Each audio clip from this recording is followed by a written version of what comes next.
তাজপুরটা দেখা হয়ে গেল। আমি লাগাতে ভয় পেয়েছি। এইবার আমরা যাচ্ছি অন্য একটা জায়গায়। আবার আমি সেই 3 নম্বরে বসেছি, ঠিক আছে। এখান থেকে আরও বেশ খানিকটা যেতে হবে নতুন জায়গাটা, তো সেই ভিডিওটাও তোমাদের দেখাবো।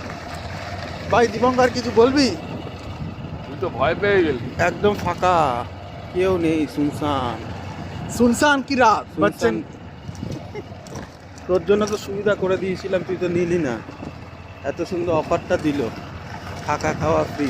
ফাইনালি আমরা এখন শঙ্করপুরে। দেখতে পাচ্ছ রাস্তাটা,